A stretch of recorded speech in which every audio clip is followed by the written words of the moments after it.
dipertanyakan. Tanggapan kami. Iya, kalau Cahaya kilatan kamera menusuk mata. Di tengah kerumunan wartawan, seorang perempuan berdiri tegak. Bibirnya mengulas senyum tipis. Matanya tak gentar menatap lensa. Di balik itu, semua orang tahu. Ia baru saja menjalani malam di balik jeruji besi. Nikita Mirzani, salah satu figur publik paling kontroversial di Indonesia. Bintang reality show, aktris film horor, presenter TV, influencer media sosial. Nama yang sudah lebih dari 1 dekade menjadi santapan utama gosip, berita, dan perdebatan publik. Namun pagi itu, bukan soal film atau penghargaan, itu soal dakwaan, pemerasan, pencucian uang. Kasus yang bisa menjatuhkan siapapun, tapi anehnya, justru menambah popularitas Nikita.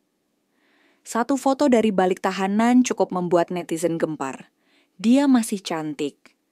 Headline pun bermunculan, Ratu Skandal Indonesia tidak pernah tumbang. Apa yang membuat seorang perempuan bisa bertahan di puncak, bahkan ketika seisi negeri ingin menjatuhkannya? Di balik layar gemerlap, ada cerita masa kecil yang jarang terungkap. Ada luka lama, kekerasan, pemberontakan, pencarian makna. Dan ada satu pertanyaan yang tak pernah terjawab dengan mudah. Apakah Nikita Mirzani korban dari dunia hiburan yang brutal, atau dia sendiri yang memilih jalannya menuju kehancuran? But the truth behind it is darker. Sebelum semua cahaya panggung, sebelum kamera, sebelum ribuan komentar di media sosial, ada seorang anak perempuan kecil yang tumbuh di sudut Jakarta. Namanya Nikita Mirzani. Lahir pada 17 Maret 1998 dalam beberapa catatan 1985. Nikita datang dari keluarga sederhana. Ayahnya seorang pengusaha kecil, ibunya ibu rumah tangga. Namun, di balik dinding rumah itu, suasana tidak selalu hangat. Sejak kecil, Nikita merasakan ketegangan dalam keluarga, pertengkaran, bentakan, dan suasana penuh tekanan membentuk karakternya. Keras, tidak mudah tunduk. Ia belajar sejak dini, kalau dunia tidak akan memberinya apa-apa tanpa perlawanan. Sekolah bukan tempat pelarian. Nikita bukan anak yang menonjol di akademik. Tapi ada satu hal yang selalu menyalakan apinya. Perhatian. Dia tahu bagaimana menarik mata orang, entah lewat tingkah lucu, keberanian, atau kadang kenakalan. Setelah lulus sekolah, hidup tidak memberinya peta jalan. Ia bekerja serabutan, mencoba berbagai peruntungan. Sampai satu hari, audisi acara Take Me Out Indonesia 2010 menjadi gerbang pertama menuju sorotan. Di sana, Nikita tidak hanya jadi peserta biasa. Dengan gaya bicara belak-belakan tanpa sensor, ia mencuri perhatian penonton dan produser. Dari reality show itu, pintu dunia hiburan mulai terbuka. Awalnya peran-peran kecil, figuran, peran pendukung, penampilan di acara televisi. Semua itu tidak langsung memberinya kemewahan, tapi memberinya satu hal yang lebih penting, panggung. Dan di atas panggung itulah Nikita menemukan sesuatu yang selama ini ia cari, validasi, pengakuan, sesuatu yang tidak ia dapatkan di rumah, di sekolah, bahkan mungkin dari dirinya sendiri. Ia bekerja keras, mengambil peran di film-film komedi horor seperti Nenek Gayung dan Mama Minta Pulsa 2012. Tidak semua orang menganggap film-film itu berkualitas, tapi mereka laku. Dan Nikita dengan wajah eksotis, keberanian tampil sensual, dan komentar-komentar tajam di wawancara, menjadi sosok yang tidak bisa diabaikan. Di balik layar, Nikita mulai merasa beban yang tidak kecil, dunia hiburan tidak ramah, ada persaingan, tekanan untuk selalu tampil menarik, selalu relevan, selalu on. Di setiap panggung, ada rasa takut, takut dilupakan, takut kalah, takut gagal. Tapi bagi Nikita, tidak ada jalan mundur. Semakin keras dunia mendorongnya, semakin keras ia melawan, dan tanpa sadar, ia sedang membangun satu hal lain, citra sebagai perempuan pemberontak. Bukan hanya bintang, bukan hanya aktris, tapi simbol kontroversi. Simbol keberanian berkata tidak pada norma. Sebuah posisi yang kelak akan memberinya kekuatan dan juga menghancurkannya dari dalam. Tahun 2012 adalah tahun Nikita Mirzani meledak. Film Nenek Gayung mungkin bukan karya masterpiece, tapi film itu jadi fenomena di bioskop. Antrian panjang, penonton berteriak, media membanjiri wawancara, dan di tengah semuanya, Nikita berdiri. Dengan tatapan tajam, senyum penuh percaya diri, dan sikap yang, bagi sebagian orang, memancing simpati, dan bagi sebagian lain, memancing benci. Tidak lama, Mama Minta Pulsa menyusul. Sekali lagi, film horor komedi ringan, tapi laris manis. Nikita tak hanya jadi bintang film, tapi bintang televisi, talk show, variety show, reality show, semua ingin mengundangnya. Kenapa? Karena dia berbeda. Karena dia tidak pernah bermain aman.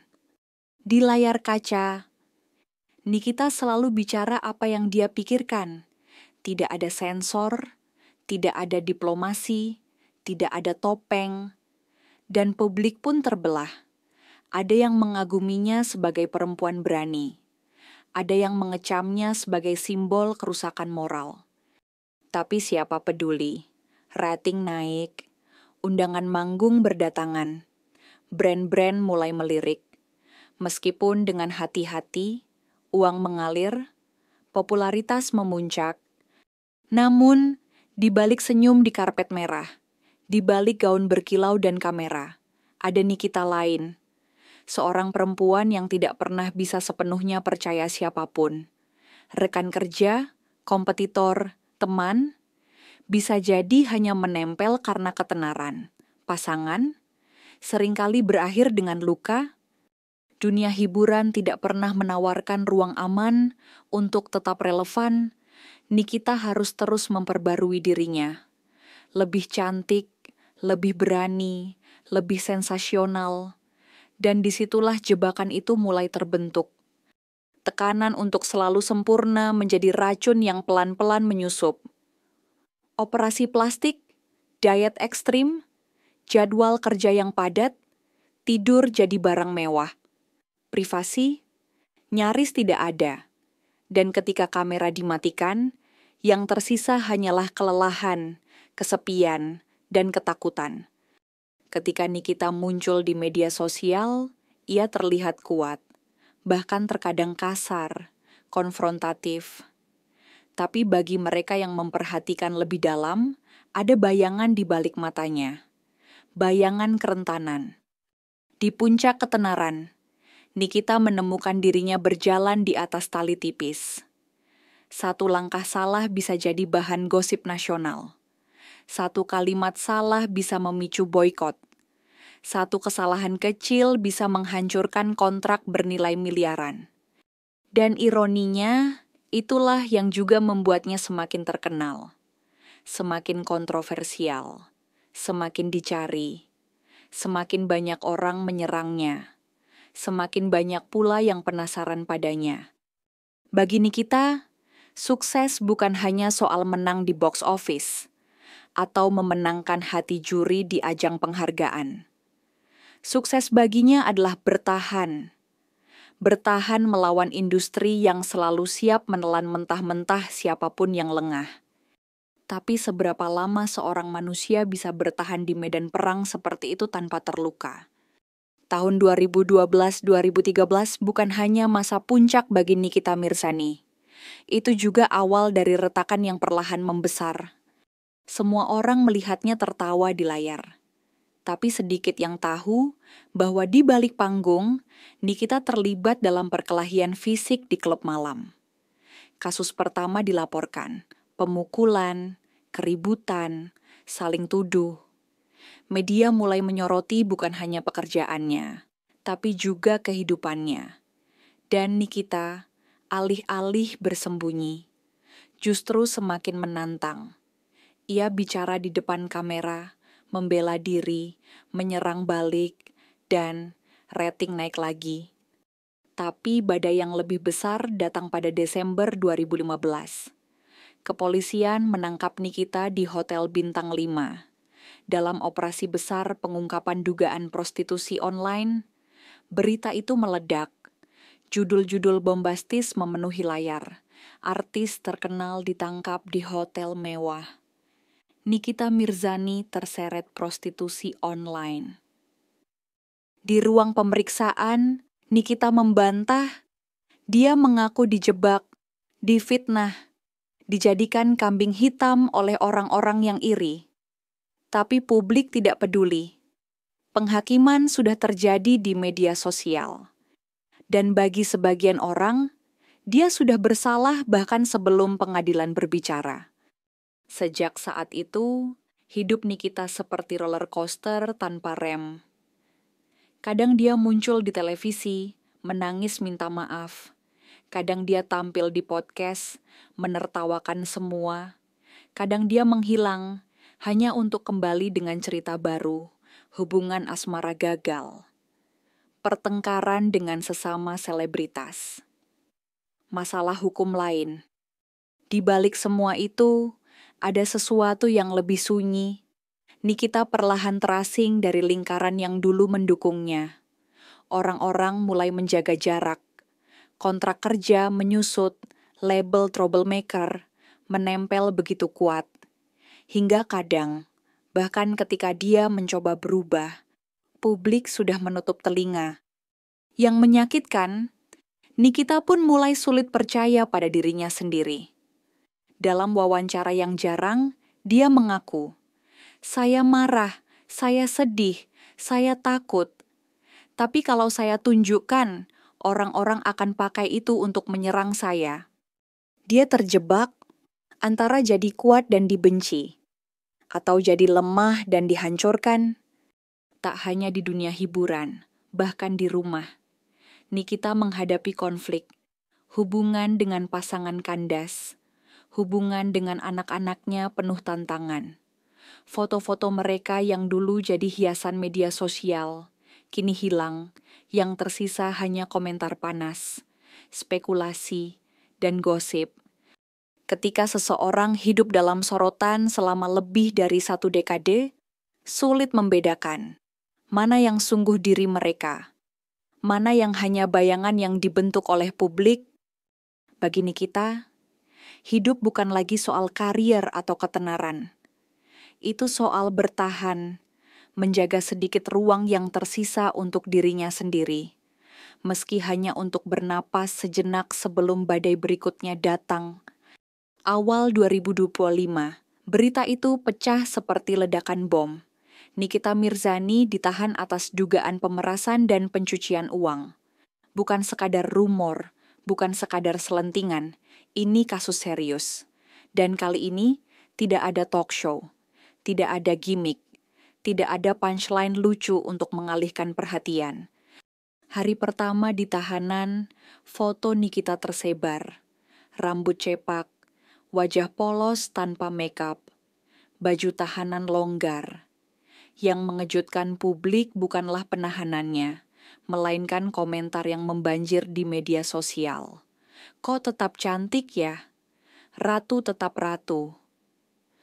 Ironi yang pedih, seorang perempuan berdiri di ambang kejatuhan total, dan dunia malah sibuk membahas penampilannya.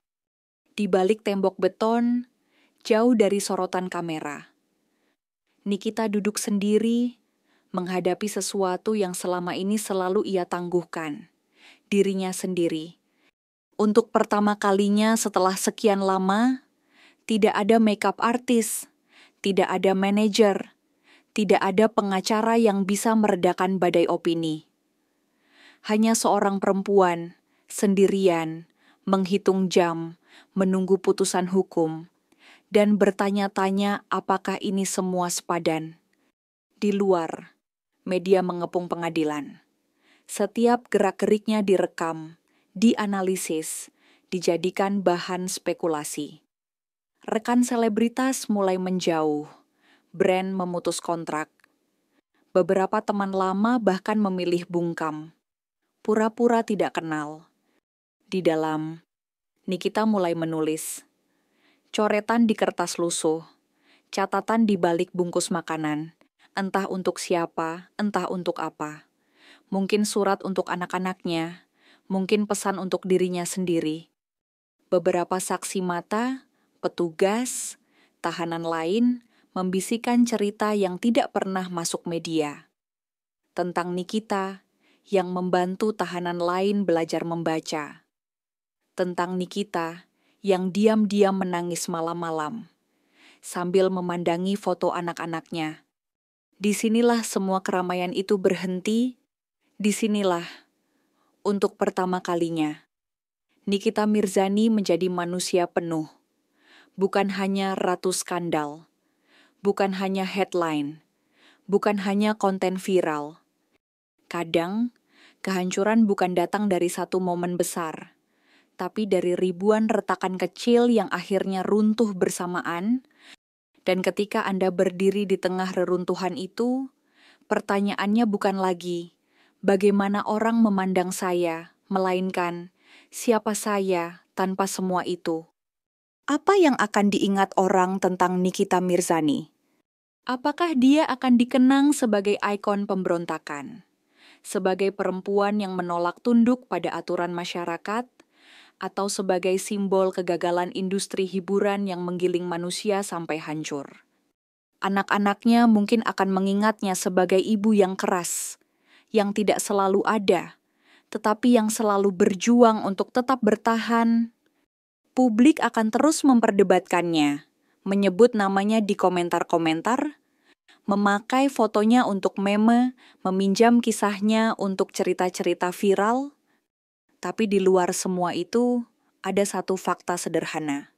Nikita Mirzani adalah cermin bagi industri hiburan yang kejam, cermin bagi masyarakat yang haus drama, tetapi cepat membuang siapapun yang jatuh.